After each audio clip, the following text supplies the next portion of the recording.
In the murky waters of the Mediterranean, just off the Egyptian coast, something otherworldly is stirring. Scuba divers shine their lights on a colossal stone face emerging from the silt, the weathered visage of an ancient god, hidden for over a millennium. It's a sign that beneath these gentle waves lies a lost world. This is the submerged realm of Thonis-Heracleion, an archaeological treasure trove rising from the depths. Long before the famous city of Alexandria rose to glory, Thonis-Heracleion reigned as Egypt's bustling gateway to the Mediterranean. Founded around the 8th century BCE, it sat where the Nile meets the sea, a patchwork of islands and canals teeming with life and commerce. By day, its harbours thronged with merchants and sailors from all corners of the ancient world. By night, torchlight flickered off grand temples as priests performed sacred rituals. But this vibrant city's story took a dramatic turn. Thonis-Heracleion was doomed by nature itself, a fate as tragic as it was sudden. For centuries, the region was struck by earthquakes and floods, each tremor weakening the city's foundations. Sometime in the mid-2nd century BCE, a cataclysmic event struck with devastating force. The earth shook, the sea rose, and the very ground beneath the city turned to liquid. In an instant, huge swaths of the Nile Delta coastline gave way. An area of land the size of a small town collapsed into the sea, carrying temples, marketplaces, and homes down into a watery grave. The grand Temple of Amun, once the city's crowning glory, crumbled and sank beneath the waves. In the aftermath, tidal waves and rising sea levels steadily swallowed what remained. By the 8th century AD, nothing of Thonis-Heracleion was left above water. The entire city had slipped under the surface, entombed in sand and mud. All that remained were legends passed down in texts and folktales, telling of a once great city now lost beneath the sea. It was as if Thonis-Heracleion had become Egypt's own Atlantis, a ghost town resting quietly under the murky green waters of Abukir Bay. For over 1,000 years, Thonis-Heracleion's ruins lay undisturbed, forgotten by time. Many scholars doubted the city ever existed at all. It was just a myth from old Greek scrolls. That is, until the year 2000. After 4 years of meticulous searching with advanced sonar and magnetometers, underwater archaeologist Frank Goddio and his team finally struck gold. Their instruments detected giant shapes and anomalies on the seafloor about 6 kilometers off the Egyptian coast. When the divers descended, they could hardly believe their eyes.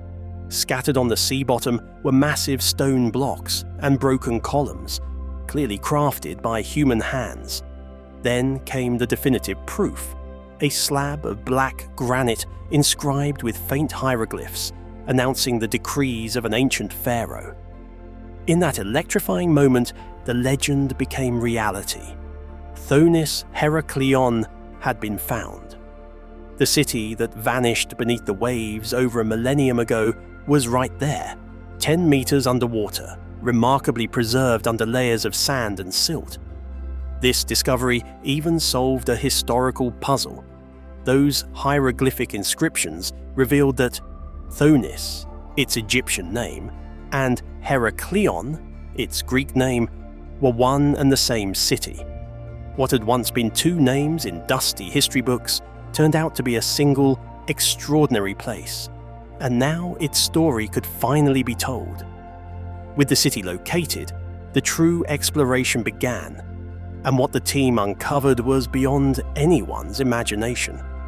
As divers carefully mapped the site, they realized they were swimming through the streets and canals of a ghost metropolis, In fact, Thonis-Heracleion holds one of the largest collections of ancient ships ever discovered in one place, more than any other known site from antiquity.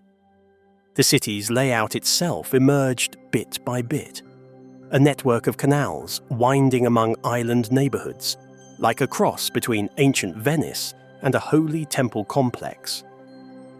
Divers could trace the routes where boats once ferried people to market or carried priests during sacred festivals. It's a surreal sight, a whole thriving cityscape, now quiet and dappled by sunlight filtering through the water. The more the team explored, the more it became clear just how wealthy and cosmopolitan Thonis-Heracleion had been at its peak. And there was more. Colossal monuments that once inspired awe on dry land were also found lying in pieces on the seabed. In one unforgettable moment, Godio's team raised a massive red granite statue caked in sea growth from the depths. As the cranes lifted it and the water streamed off, the figure's identity became clear. It was the god Hapi, ancient personification of the Nile's flood and abundance. Over 5 meters tall and weighing several tons, this statue would have towered over visitors in front of the temple in the city's golden days. Incredibly, nothing like it had ever been found before in Egypt. Never before had archaeologists seen a statue of a god of this size. Hapi's gigantic likeness underscored just how important Thonis-Heracleion must have been as a religious center. To see this enormous statue rise again after centuries underwater was like watching history come back to life.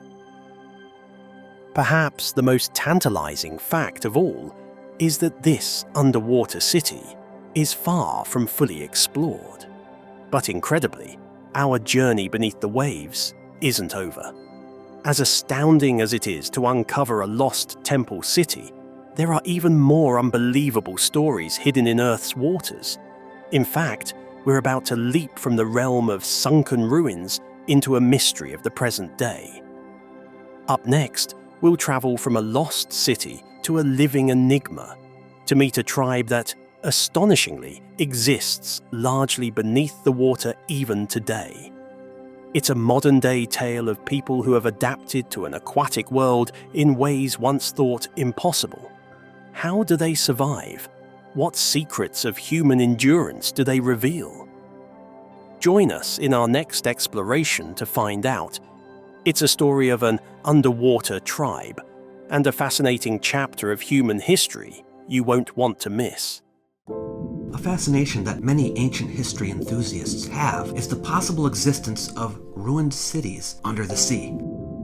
After all, surely it's possible, considering the rise of sea levels over time and of natural disasters hitting the coasts. Not only is that possible, we know it to be true, as there have been several ancient cities found underwater. And the results of this work have revealed astounding discoveries over the years. Scientists have recently discovered an underwater tribe that still exists today, captivating the world with their remarkable survival skills and deep connection to the sea. The Moken, Haida, Sami, and Chumash are indigenous groups known for their sophisticated fishing and underwater hunting abilities. Their fascinating lifestyles reveal a wealth of knowledge about living and ancient traditions that continue to thrive against the odds. The Moken, often referred to as sea gypsies, are a nomadic seafaring people living in the Mergui archipelago, along the coasts of Myanmar and Thailand. Their lifestyle is intricately tied to the sea, where they spend most of their lives on traditional wooden boats called kabang. Moken divers are renowned for their exceptional free-diving skills. They can hold their breath for extended periods and dive to significant depths without the use of modern diving equipment. The Moken live on their kabang boats, which serve as their homes, and only come ashore during the monsoon season or to trade with coastal communities. Their extensive knowledge of marine life and underwater environments is impressive. They use this knowledge to hunt fish, collect sea cucumbers, and gather shellfish. Interestingly, studies have shown that Moken children have superior underwater vision compared to their land-dwelling counterparts. They can see clearly underwater, which significantly aids in their hunting and gathering activities. The Moken's movements are dictated by the seasons and the monsoon cycle, traveling vast distances along the coastlines in search of food and shelter. The Bajau, often known as sea nomads or sea gypsies, are indigenous to the maritime regions of the Philippines, Malaysia, and Indonesia. They are renowned for their exceptional free-diving abilities and their nomadic sea-based lifestyle. Bajau divers can hold their breath for several minutes and dive to depths of over 70 meters without diving equipment. Their spleens are larger than average, allowing them to store more oxygen-rich blood. The Bajau live on lepus or lepa-lepa boats, crafted from local timber. These boats are not only their homes but also their primary mode of transportation. Using spears and traditional harpoons, Bajau divers hunt fish, octopuses, and other marine life with techniques honed over generations. In addition to hunting, the Bajau forage for edible marine plants, sea cucumbers, and shellfish, contributing to their diverse diet. Ama divers are traditional Japanese female divers known for their expertise in freediving. The practice of Ama diving dates back over 2,000 years and is predominantly found in the coastal regions of Japan. Traditionally, Ama divers are women, some of whom continue diving well into their 70s and 80s. Their endurance and skill are celebrated aspects of Japanese culture. Historically, Ama divers were known for harvesting pearls, a practice that gained international fame in the early 20th century. They use minimal equipment, typically wearing only a loincloth or light clothing. Diving without air tanks, they rely on their breath-holding abilities to gather shellfish, seaweed, and other marine resources. These divers often work in close-knit communities, sharing their catches and supporting each other, fostering strong bonds and communal cooperation. While traditional Ama diving practices continue, many modern Ama divers use wetsuits and other protective gear to extend their diving careers. Both the Bajau and Ama divers showcase remarkable breath-holding and free-diving abilities.